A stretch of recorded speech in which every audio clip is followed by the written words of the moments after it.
What's up, guys? It's Jughead here, just a down-to-earth guy trying to bring you some down-to-earth content. Welcome back to my Let's Watch Hunter x Hunter series.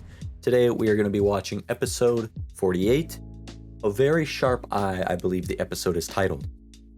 Now, last episode, episode 47, Uvo versus Kurapika, the battle. Kurapika came out on top, Uvo, not so much. Taking out one of the Phantom Troop members, one of the spiders, a leg has been cut off. They are down one. They are down arguably their most powerful member. And because of that, with such a, we were on the top of the roller coaster, coming down, soaring. We were operating at like 10,000 RPMs. I think we're going to take the foot off the gas this episode for the next couple episodes, but you never know with Hunter x Hunter and anime, but I feel like we're gonna calm things a bit and maybe more characterization, more dialogue oriented, more lore based, use our minds more as opposed to how visually oriented and how action packed the last couple of episodes were. Most likely gonna now go back to GON, Killua, and Leorio and get more of that dynamic going. But for the most part, I think this is going to be a sit back and relax and make sure to pay attention to the dialogue and any new world building aspects, I assume. But no more talking out of me, because I know it's been a couple weeks since Hunter x Hunter has been on my channel, because I'm still trying to balance my life with work and passion with the limited free time I have. So I'm just trying to work things out a bit. But no need to talk about that. Let's just enjoy some Hunter x Hunter. Shall we? I will see you in just a few moments. So, Hunter x Hunter, episode 48. Before we get started, hit that like button to support the series if you enjoy it, and subscribe to the channel if you haven't already to join us on our journey here together. With that out of the way, let me change my audio output so you guys can actually hear what's going on. And in 3, 2, 1, let's watch. Yep, we are back with Gon and Leorio and Killua. Oh, I forgot. They're on their bounty hunting missions themselves. Would be nice if Kurapika got some of that dough.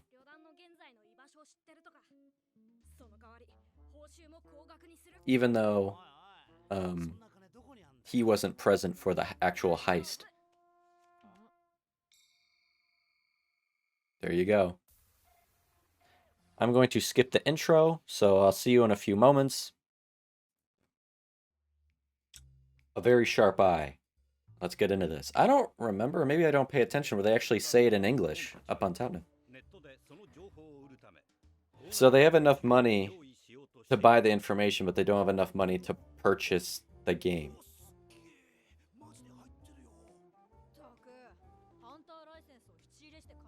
What? I didn't know that. I didn't realize they did that. Why did he pawn his hunter license? Is he gonna buy it back? Why would you do that?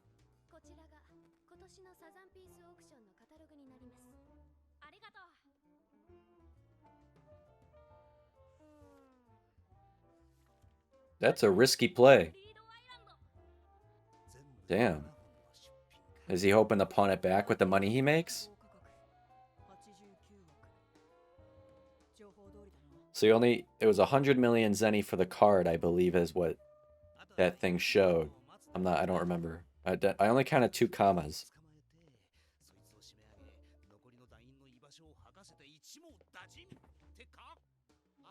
You are vastly underestimating.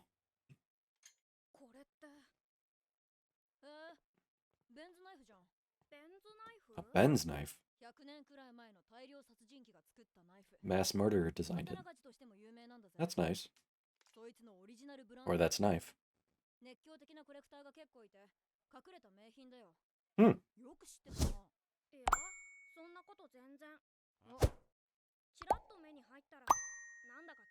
Just happened to catch my eye. Ooh. Oh, he don't know that shit. Let me see. Let me see. Let me see through you. Don't go cross-eyed now.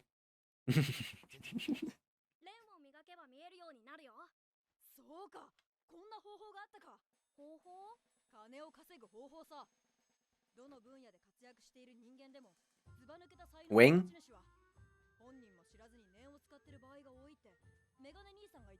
Yeah, they use Nen without even realizing it themselves.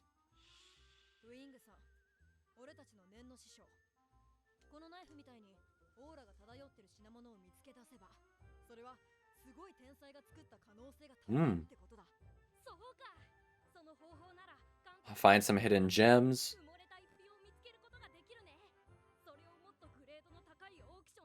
There you go. And hopefully get your license back.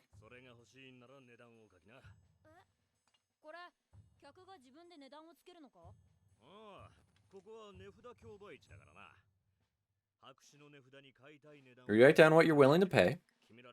And when time expires, the highest bidder wins the... Oh. So, okay.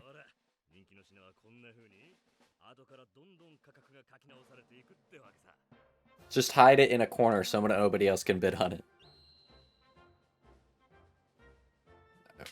Would be pretty dope if you, kept it.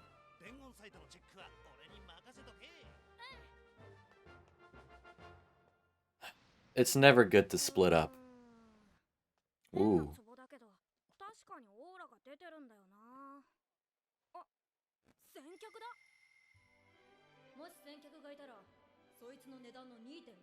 $2.5 times higher. Even if you end up bidding too high, you'll succeed in discouraging big brain plays.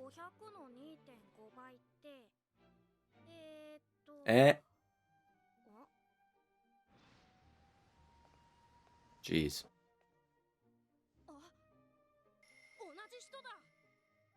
Who is this motherfucker?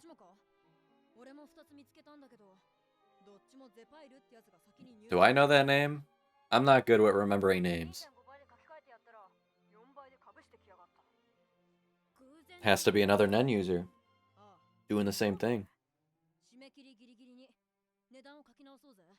Or just someone that's buying up everything. But where... Am I supposed to know that name and I'm just dumb? Or... Okay, they got a little haul. They got a little haul going.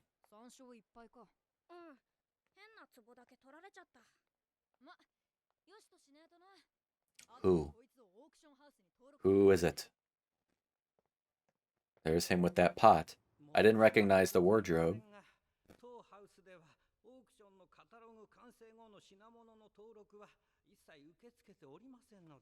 God damn it.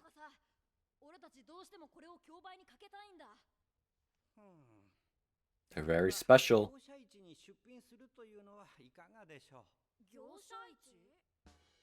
Trade it for another item.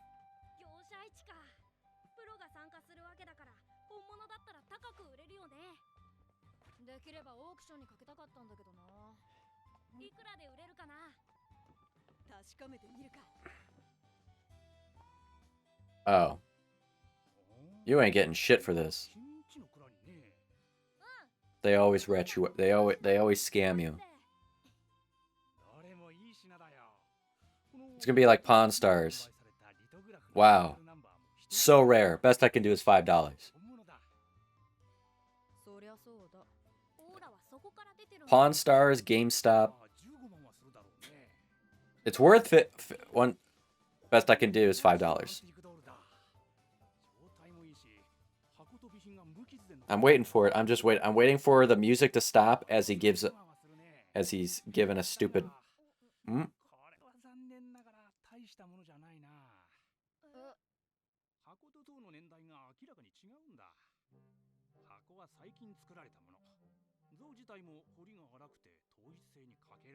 Okay, we'll ditch the box. Ah! Scam.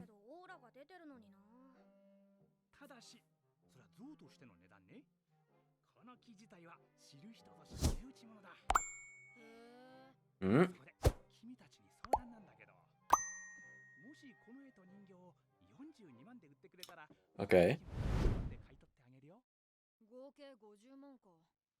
How much did you buy? How much did you spend for all this? That's what I need to know. What's your bottom line? What's your profit? He's lying. He knows this shit's valuable. He's gonna scam that. That's him. I knew. I was gonna say that's a scam. He a non-user? What you...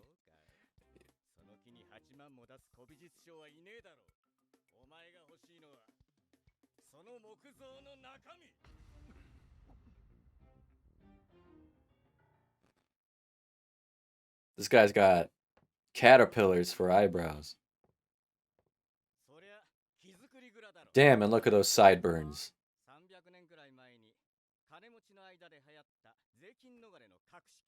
Inside the statue. It's hollowed out. It's hollowed.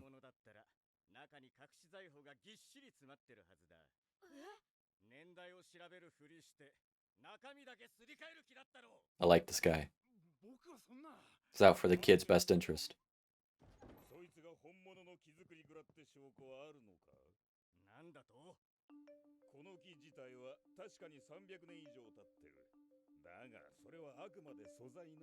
Tells you the wood's carbon date, but this could have been made yesterday. I'd be like, this is too fucking complicated. Let me leave. I don't want to deal with this anymore.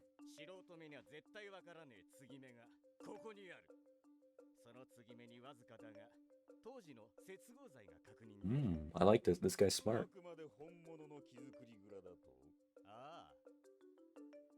Good friend to have. But why does he know all of this? And why is he so interested in all of this stuff?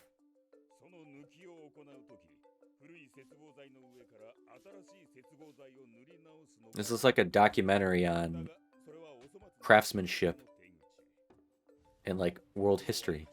I'm learning about adhesives here. Is this science class?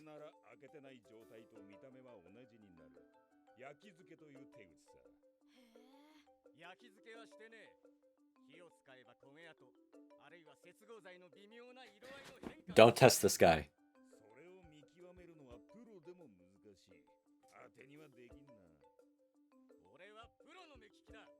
Always go with the guy with the cool eyebrows and sideburns. Don't go with the bald guy. Can't trust the bald guy.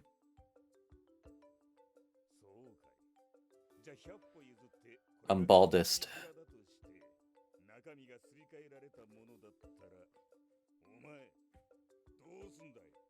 You cut your losses, but at least you know you don't have to deal with this guy.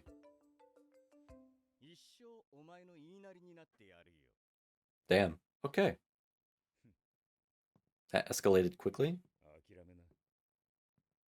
Yep, he's so confident. Just give it up.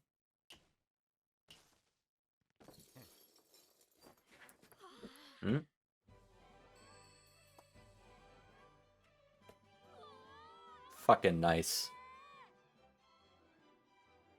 Again, best I can give you is $5. Zapile. Okay. Sounds like a Pokemon.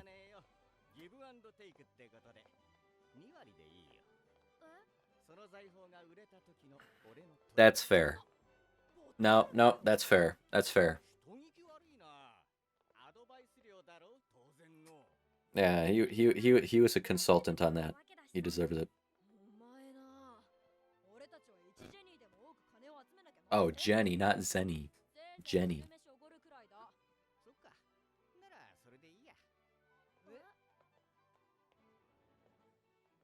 I feel like for him it's more principle than anything else.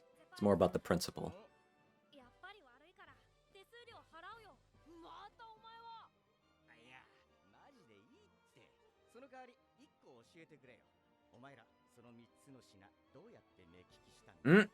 Ooh, now...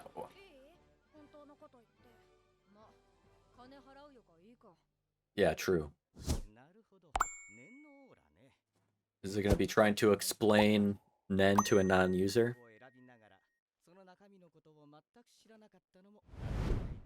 About to exploit these kids.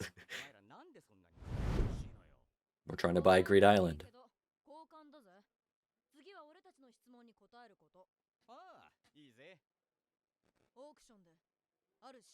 That's, you know, just $8.9 billion.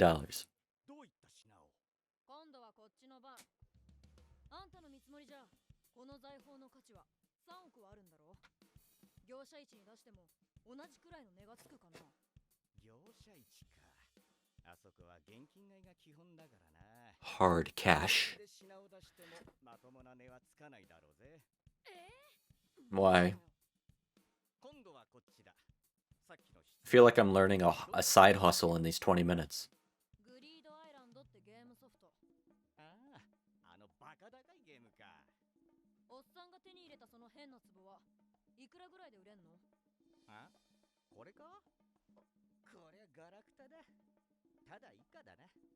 You lying now, bruh?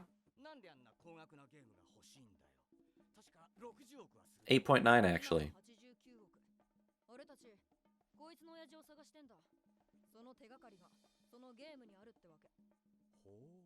He ain't gonna understand. You shouldn't, yeah. If you know about that statue, you should know about the pot. Don't lie now. Oh.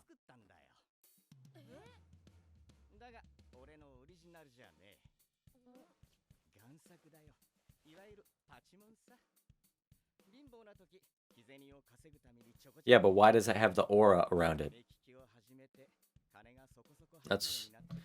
That's the question. Why does it have an aura? If he made it with his own hands, does his aura then transfer to it? And he's secretly a Nen user?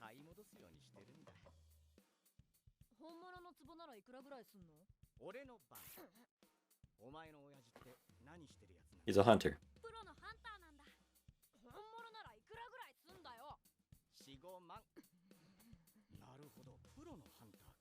And so are we. Oh, not Killua, but... If only it was this easy. You ask a question, I ask a question. You ask a question, I ask a question.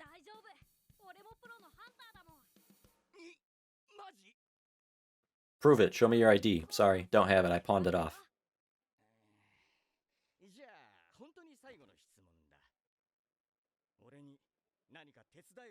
This guy just wants to be about the life. Sounds like an adventure.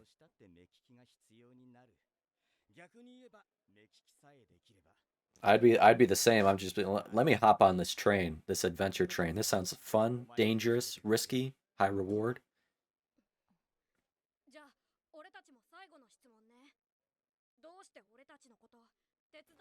Yeah, exactly. What's this guy's angle? What's this guy's end game?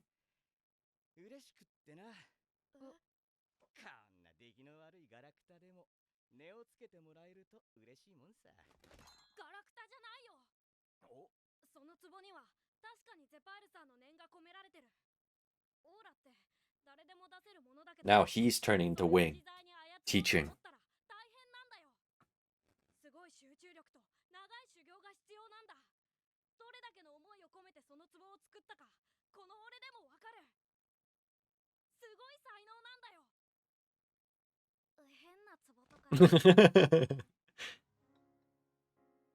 Well, you're a master craftsman or something then. Because it shows. Appraiser of people.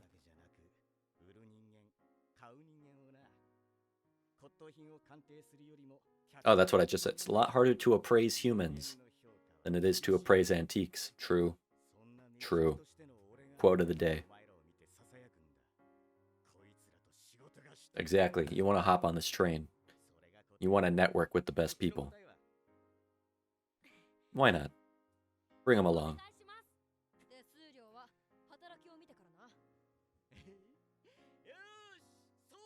We have a new friend, but do we trust him? I don't want to get my hopes up.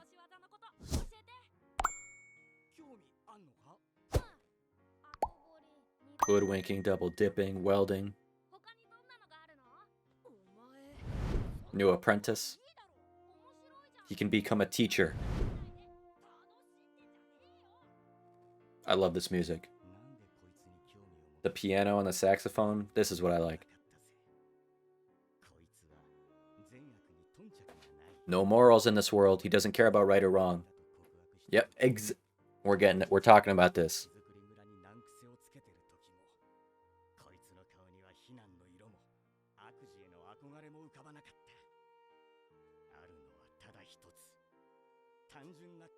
Innocent curiosity.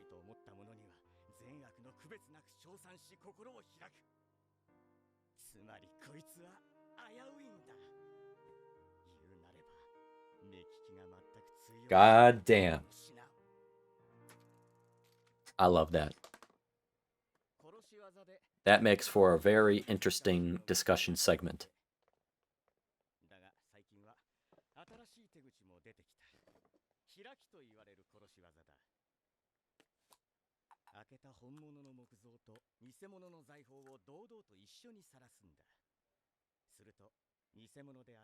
People assume that you wouldn't open the statue if the treasure... Yep.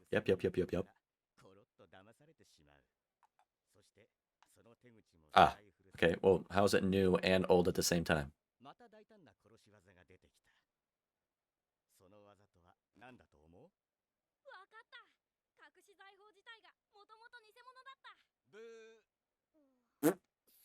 Oh.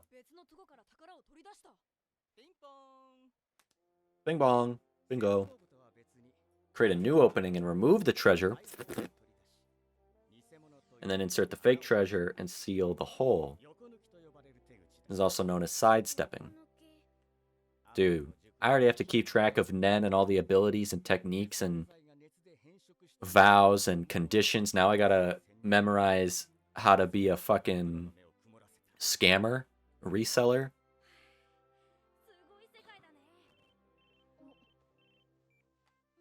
Gotta learn the techniques of a guy who cuts holes in statues.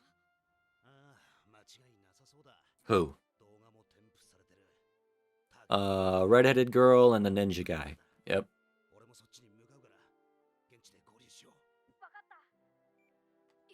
I wouldn't fuck with him. Hold on. We'll be back. You hold down the fort. We're just a couple of kids off to take down the Phantom Troop. No problem. Going from the soft piano and saxophone to this. Yeah, so have I. Oh, they're about to make contact? So, okay. No ifs, ands, or buts about it.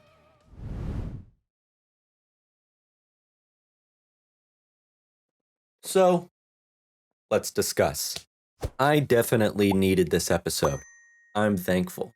I'm happy to slow everything down, take the foot off the gas, and coast a little calmly for a change after having my brain and my senses overwhelmed by masterclass animation in stunning battle and by the sheer amount of story, lore, and concepts I've had to keep track of, break down, and analyze in order to understand so that then my discussions can then be of worthy quality, up to my standards and up to Hunter x Hunter fans' standards. A complete 180 in atmosphere and tone. Just utter whiplash, enough to break your neck with how hard the mood changed up. You need to do that in storytelling. Relieve tension, provide a break, some comfort, or else your story, your plot ultimately suffers because you might end up reducing the potency. It gets diluted. Readers, watchers, audiences, viewers can easily become acclimated to the familiar and build up a tolerance for sure, become desensitized. The contrast between last night's moonlit fight to the death and today's sunny stroll through the marketplaces and the bazaar and cafe stops is as much unquestionably necessary as it is, frankly, clever genius in a way. This episode reminded me of episode 37 very much. I loved episode 37, as you know, if you watched that discussion, because of the intimate bonding and quality time we got to witness spent between Gon and Killua for the first time. Episode 48, I felt the same way. This thought to myself that said, man, I could spend all day with just Gon and Killua, whether it be on Whale Island looking up at the stars or getting lost in a city together and learning lessons on everything and anything like appraisal. I don't care. I'd follow these two anywhere. That rhymed. Gon and Killua's friendship is something I hold on to tightest in Hunter x Hunter. So I'm always going to gravitate towards moments like these in episode 48, continuing to witness the differences between these two kids that somehow come to make their companionship and friendship that much stronger, that much more fascinating, that much more engaging, that much more heartfelt. Gon's enthusiasm, his generosity, his curiosity, even his naivety meet with and need Killua's sense, his motive, and even sprinkle of cynicism and street smarts, or some other correct word I can't think of besides cynicism, but I'm going to use it. Watching them together and watching them come together to common ground so easily every single time, especially when it comes to cool shit, always a delight. This episode, likewise, triggered a rather deep, interesting realization for me. I realized just how little I give credit to Togashi so far, almost 50 episodes in. I've complimented him, sure. I've even praised him or revered him. Yet this episode made me realize I've still failed to really acknowledge just how brilliant Togashi is.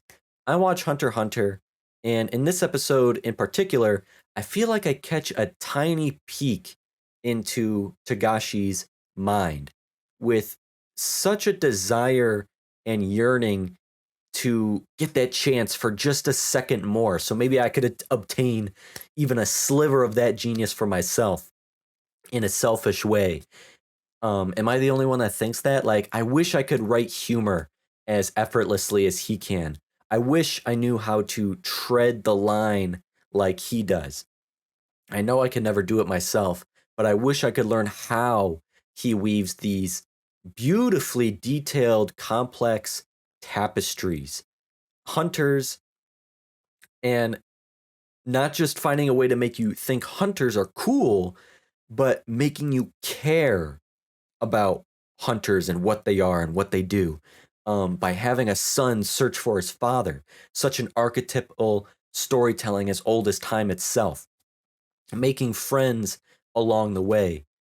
The Hunter exam, Trick Tower and Zevil Island, the final tournament, and the Hunter Association, and all of its history, all of its traditions, rules. Moving on to Heaven's Arena, the Phantom Troop, fucking Nen. Like, come on, the real world cultural concept of aura, taking it and creating Nen. But not just Nen, but arguably the greatest power system of all time. The closest to perfect one can get when writing a story.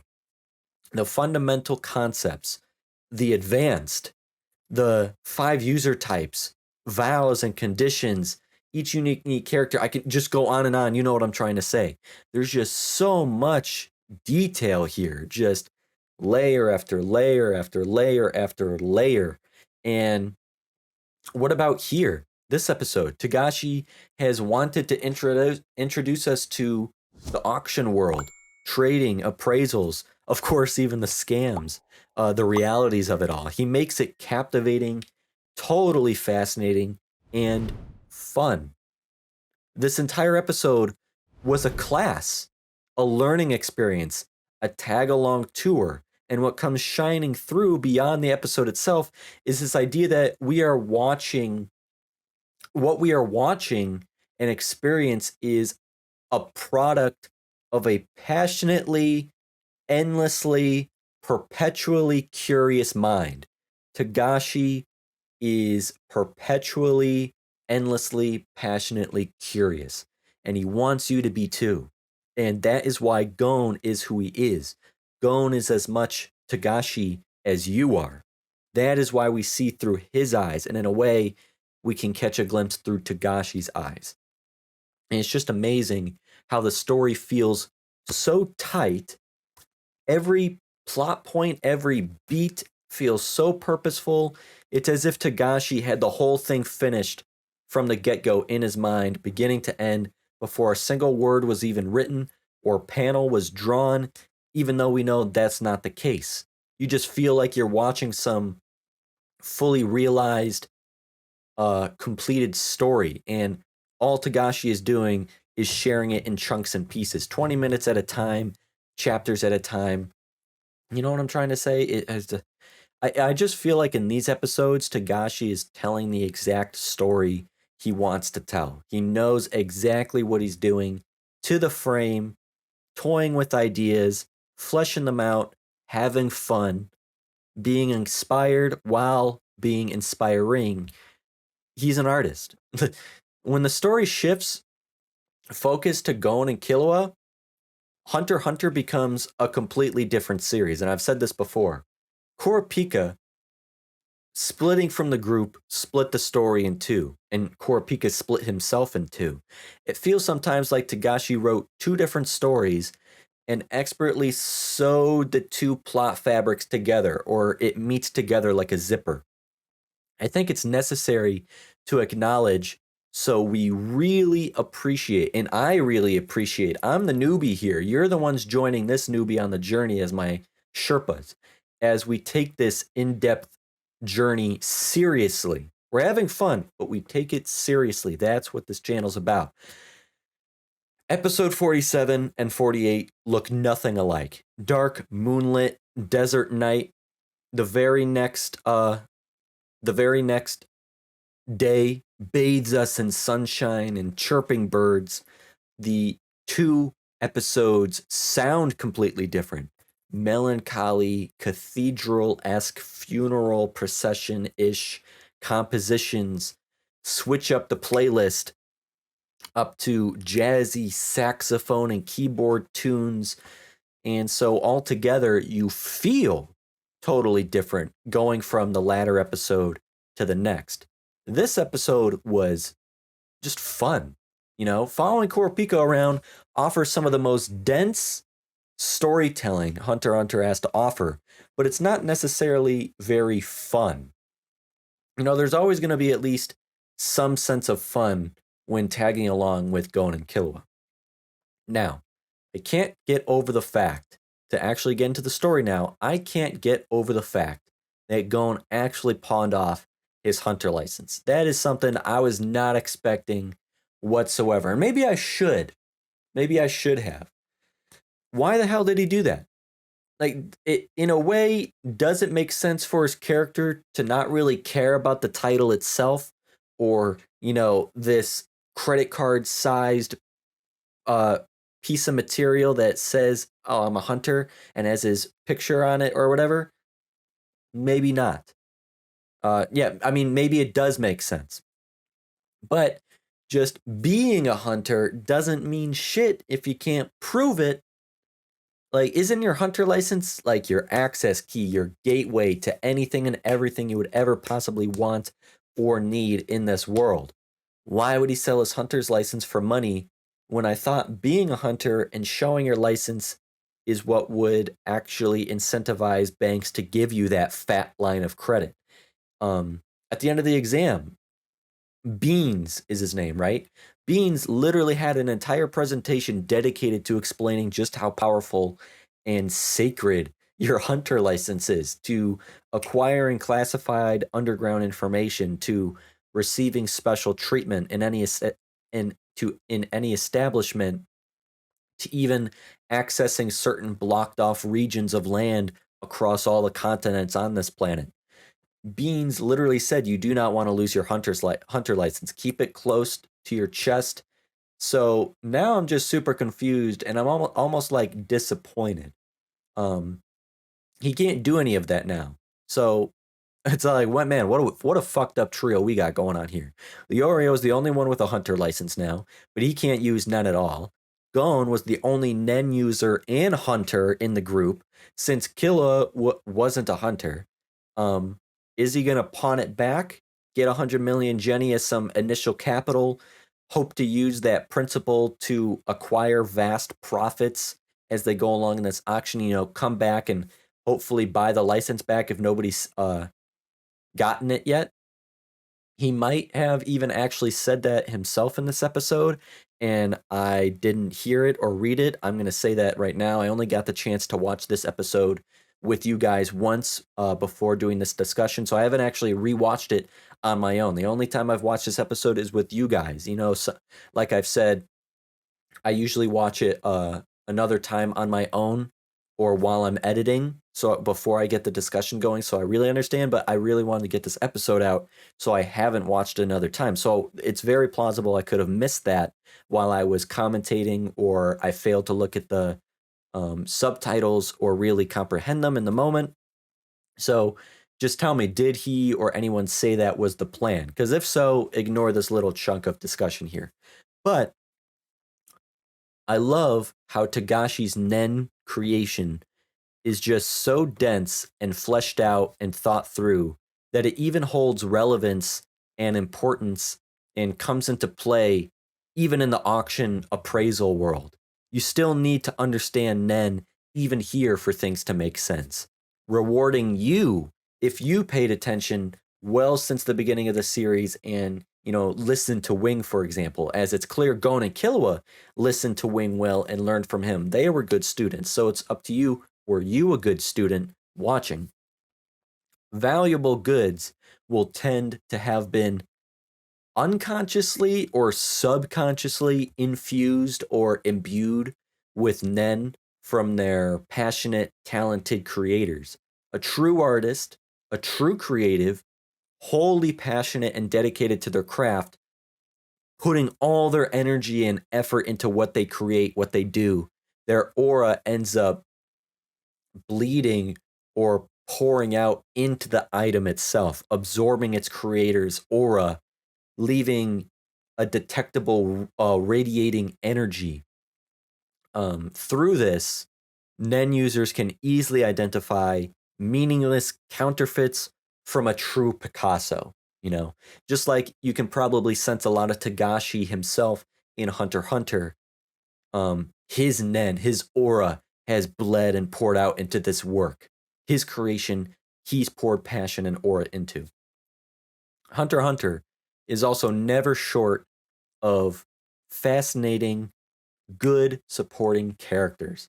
I think that's a very overlooked thing in certain shows, especially like ensemble casts or large scale, big stage anime productions or cartoon productions or any show production, where there can be too many chefs in the kitchen, too many characters. But Hunter x Hunter does it well. Tagashi knows how to bring in new members of the cast and have us be gladly welcoming them onto our screens because we have nothing to worry about, like I just said, only things to look forward to. Zepile, as soon as he came on screen, I instantly liked him. Straightforward, blunt, to the point, confrontational, just like Killua, but passionate and curious like Gon. You assume at first this mysterious Zepile name coming up on all these items that our characters are after and outbidding them is going to be some sketchy fellow that's going to be a thorn in everyone's side. But how relieving it actually was when he walked through that door. Tagashi is curious about everything, a cultural sponge himself for sure. And like I said earlier, he wants us to be too, using Zepile as an extension to open our eyes through Gon and Killua to the world of, you know, double dipping, sidestepping, etc. going down endless rabbit holes of discovery, a fully formed, fully realized, deep, detailed, immersive universe inside that same very universe of Hunter x Hunter as a whole. It's like the Matryoshka dolls, um, with its own fundamental set of governing rules. Your mind can't help but get lost in a good way. Zepile really does live in an incredible world. I think Gon is the one who said that, and I'm glad we got exposed to it. And that long, extended lunch scene was such a great ending point. Favorite of the episode for me. Gon and Killua sitting on one side of the table, Zepile on the other. The camera cutting back and forth for every question thrown across the table and caught like a sparring match, probing for answers. And even before this, while they're walking, I love how Zepile, he wanted 20% at first, his commission take, but was happily willing to accept lunch as payback instead. And it was never about the money to him, I think. I could tell Zepile is simply a man of principle. It's the principle of the matter, being fair and returning favors. Before he even said it himself, I got the feeling I could read Zepile's mind a bit. I could see the looks he gave them, that he knew that these kids were interesting and could lead to adventure or an exciting life or some memories, some fun, but some mutually beneficial friendship, partnership for all involved at the end of the day. Although the conversation on the surface seems to be kind of one of distrust, interrogation, or even passive aggressiveness at first, on the surface, it's definitely not that. They're firing volley after volley of questions because each party is entirely interested in the other, hooked to the stories being told. There is mutual respect at this table. Gon and Killua, but Gon in particular recognizes the man he is looking at across from him is a man of quality, a man worthy of knowing and worthy of listening to, and vice versa. Zepile thinks to himself about Gon, now I understand why this kid interests me. He doesn't care about right or wrong. When I admitted to making forgeries, and when that traitor, when that traitor gave him a hard time, he didn't react with accusatory glares or by plotting his own evil deeds. His reaction was very simple: innocent curiosity. He opens his mind to everything that impresses him, right or wrong, which means that he's dangerous. Someone who can never truly be appraised. Such a spectacular sentiment, so much in there. I love that from Zepile. And because is this the first time either a character or the narrator or anyone like has directly mentioned or referenced or described the philosophy and the ethos of Hunter x Hunter? Because like up until this point, I've only pieced it together myself over 50 plus hours of discussion. The notion that morality is very gray in this world, that right and wrong are of no one's concern, not to the universe itself, and definitely not to the inhabitants wherein. One's outlook in this world is purposely bleak and gloomy. Morality, right and wrong, are not universal truths. They are more so defined by the relationships you make amongst one another. Personal philosophy is by far way more interesting for the world of Hunter x Hunter, and for Togashi to have his readers slash viewers dig into. The line that delineates good from evil is thin, and by design. So when Zepile states this assessment himself, it's of course so perfectly spot on. And it's even more amazing Togashi chose this way to directly and verbally state it to the audience. Like, hey, in case you're too slow to have understood this world by now, and your main protag, Gon, a wild card, I'll spell it out for you. And he shows off at the same time by giving it to you in such a creative, purposeful way. And lastly, with Leorio calling to let the two of them know he's tracked down a couple spiders for that bounty they're after, I presume we will soon be gearing it up again, returning to epic sensations.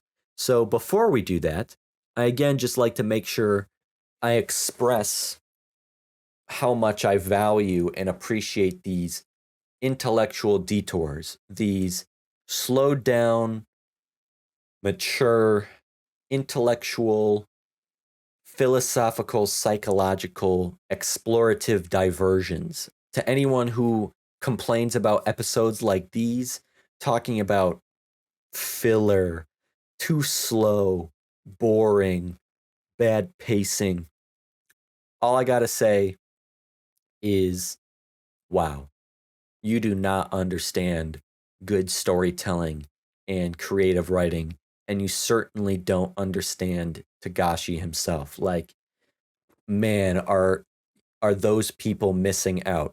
They're blind. I would feel sorry for them, actually. If someone has made it 50 episodes in, like right here, or even finished the series and thought that way, I would even go so far as to tell them they failed and ultimately didn't even actually watch the series. You have to start over and do it properly this time. Understand how absurdly great a writer Tagashi is and catch the magic every frame of Hunter x Hunter has to give you. Every bit as much as the flashy combat scenes and battle episodes do to these episodes and do as well. And I think that is the primary factor, what makes Hunter x Hunter so unique. And across the anime that I've finished on my own and I'm currently watching with you guys, Hunter x Hunter is number one right now. You know me, I'll take dialogue, characterization, amazing writing, deep philosophy and emotion any day, anytime over the rest. Not to say I'm not excited for what's in store as the action ramps back up, simply reminding you all episodes like these are where my true love lies in Hunter x Hunter. But that's where I'm going to end today's discussion, today's journey. If you had a good time and made it to the end, hit that like button to support the series and subscribe to the channel to stay in the loop on our journey here together. Keep the conversation going down in the comments below so we can all connect and engage with one another. Follow me on Instagram where I share my photography. I'd love to engage with you over there too. Don't forget, first class members receive early access and exclusive Let's Watch series over on my Patreon. Having said all that, and with that said, so long, farewell, until next time. Thank you, stay dangerous, be yourself, and I hope you have a good one. Peace.